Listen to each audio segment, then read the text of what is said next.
बिहार में एक बात की चर्चा है कि क्या चिराग पासवान मुख्यमंत्री चेहरा होंगे।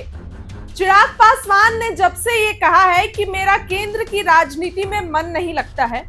मेरे पापा भले ही केंद्र की राजनीति में ज्यादा सक्रिय थे, लेकिन मैं बिहार की राजनीति में आना चाहता हूं। मेरा बिहार मुझे बुला रहा है। चिराग पासवान का vision Bihar first, Bihari first उनको बुला रहा है।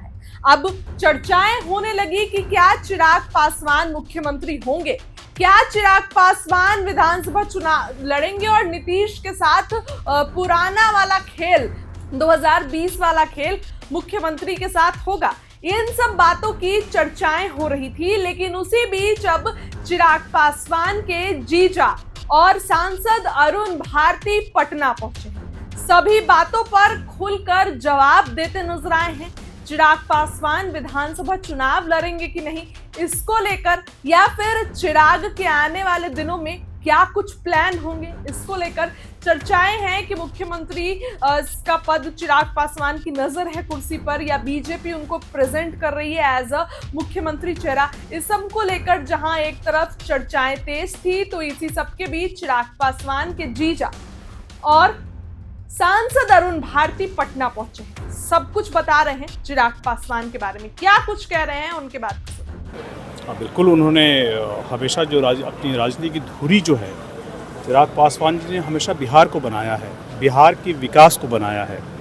ऐसे में अगर पार्टी का आदेश होगा तो राष्ट्रीय अध्यक्ष चिराग पासवान जी बिहार विधानसभा का चुनाव लड़ सकते हैं।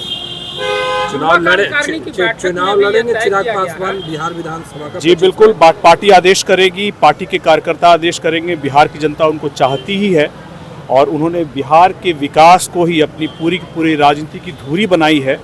इसलिए मुझे लगता है कि पार्टी आदेश करेगी तो वो बिहार विधानसभा का चुनाव भी लड़ सकते हैं। मुख्यमंत्री के दावेदार भी होंगे? देखिए, ये गठबंधन के में बड़े नेता हैं, वो तय करेंगे। ये हम जैसे जो ज़मीन पे काम करने वाले लोग हैं वो तय नहीं करेंगे, गठबंधन के बड़े नेता तय करेंगे। गठबंधन के अंदर ये सारी बातें तय होने वाली है। कभी कोई मुख्यमंत्री का उम्मीदवार जो है, जो भी होगा गठबंधन के अंदर तय होगा। आपके पार्टी के लोग क्या चाहते हैं चिराग पासवान? देखिए, मैं कार्यकर्ता होने के तौर पर और हमारी पार्टी के जितने भी लोग हैं, सभी की ये आकांक्षा है कि चिराग पासवान जी बिहार में बड़ी जिम्मेदारी संभालें। लेकिन चूँकि हम गठबंधन में हैं, हमारी मर्यादाएँ हैं, हमारी सीमाएँ हैं, हम लोग इस सीमा से बंधे हुए हैं। लेकिन एक बिहार प्रभारी होने के तौर पर हमारे कार्यकर्ताओं की क्या आकांक्षाएं हैं, जहाँ जहाँ भी मैं जिस जिले में, जिस प्रखंड में, जिस पंचायत, गांव, गली, मोहल्ले, नुक्कड़ में गया हूँ, सभी लोग चाहते हैं कि चिराग पासवान जी बिहार में आकर के बिहार में बड़ी जिम्मेदारी संभालें। लेकिन ये सिर्फ मेरी और मेरे कार्यकर्ताओं की महत्वाकांक्षा है, ये उनकी आकांक्षा है। ये बातें सारी गठबंधन के अंदर तय होंगी, उसके बाद ही कोई अंतिम फैसला होगा। सर, विपक्ष के लोग तंज कस रहे हैं और कह रहे हैं कि 2020 में हाल हुआ था, वही हाल फिर से आप लोग नीतीश कुमार के साथ करने जा रहे हैं। नहीं, हम लोग, देखिए, मैंने कहा हम लोग गठबंधन में हैं और गठबंधन की सारी मर्यादाओं और सीमाओं का पालन करेंगे। लेकिन अगर जनता चाहती है कि चिराग पासवान जी बड़ी जिम्मेदारी निभाएं बिहार में, अगर हमारे कार्यकर्ता चाहते हैं और पार्टी आदेश करेगी, तो इस बड़े जिम्मेदारी के लिए हमारे नेता चिराग पासवान जी बिहार विधानसभा का चुनाव लड़ सकते हैं।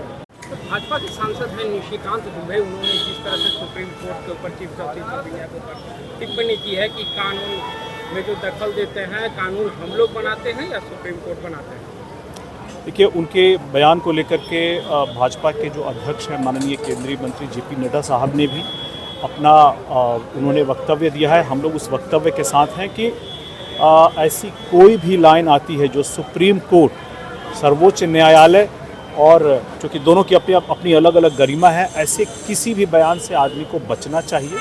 ऐसे संविधान में जो जगह, जो ताकत दी गई है जनता की आवाज़ को सुनने के लिए, उनके द्वारा उनको किसी भी समस्या के निदान के लिए ऐसे किसी भी संस्था का हमेशा सम्मान है, सम्मान रहेगा। सभी की अपनी अपनी अलग अलग व्यवस्था है अलग अलग जिम्मेदारियां हैं, उसका सम्मान होना चाहिए। तो महागठबंधन में देखा जा रहा है लगातार बैठक हो रही है, खड़गे जी भी आए थे, सभी लोग आए थे, 24 को बैठक फिर होना है, लेकिन मुख्यमंत्री फेस को लेकर के कांग्रेस जो है अभी तक कुछ नहीं कह पा रही है कि तेजस्वी जी को एक्सेप्ट नहीं कर पा रही है। देखिए, खुद ही तेजस्वी जी ने मुख्यमंत्री का अपने आप को डिक्लेयर किया हुआ है, तो ऐसे में उनको कांग्रेस से पूछने की ज़रूरत क्यों पड़ रही है? कांग्रेस उन्हीं के बैसाखी के सहारे ही तो चुनाव में जाने वाली है, या इसके अलावा बाकी जो दल हैं आपस में बैठ करके, तो जब तक विचारधारा नहीं मिलेगी तब तक ये तय नहीं होगा। उनको अभी संयोजक बनाया गया है पूरे के पूरे सो-कॉल महाठगबंधन या महागठबंधन का, तो ठगने के लिए ही आना चाह रहे हैं ना, और इस ठगबंधन को बिहार की जनता ने नकार दिया है, इसीलिए आज भी उनके अंदर सामंजस्य नहीं बन पाया है। क्या उनके संयोजक बनने से कांग्रेस बहुत खुश है? क्या जो चाहते थे ये मुकेश सहनी जी वो पूरा हो गया? क्या उन्होंने माले से पूछा है, सीपीआई सीपीएम से बात की है, कुछ पूछा है? जब उनको पता ही नहीं है कि आपस में उनकी सहमति किस लेवल पर कहाँ पर है, तब तक कहाँ से संयोजक और कहाँ से मुख्यमंत्री? आप लोग कैसी बड़ी बड़ी बातें कर रहे हैं, रहने दीजिए। देखिए, तेजस्वी यादव जी सिर्फ और सिर्फ मुख्यमंत्री बनने के लिए पैदा हुए हैं। उन्होंने हमेशा इसी बात की महत्वाकांक्षा रखी है, बिहार की जनता और उसकी सेवा, बिहार को विकास के राह पर कैसे आगे ले जाना है, उनके पास कोई रोड मैप नहीं है। सिर्फ और सिर्फ उनको मुख्यमंत्री का ओथ लेना है, जंगल राज रिटर्न पार्ट 2 करना है। बिहार को आगे लेकर चलने के लिए अगर किसी नेता के पास, किसी युवा नेता के पास, जिसकी स्वीकार्यता बिहार में हर तबके हर समाज में है, जो बिहार के लिए विकास की राह पर आगे ले जाने के लिए जो विजन है बिहार फर्स्ट, बिहारी फर्स्ट का, इन सारे मापदंडों पे अगर कोई नेता फिट बैठता है तो हमारे राष्ट्रीय अध्यक्ष चिराग पासवान फिट बैठते हैं। इसके अलावा तेजस्वी जी के पास कोई विजन नहीं है।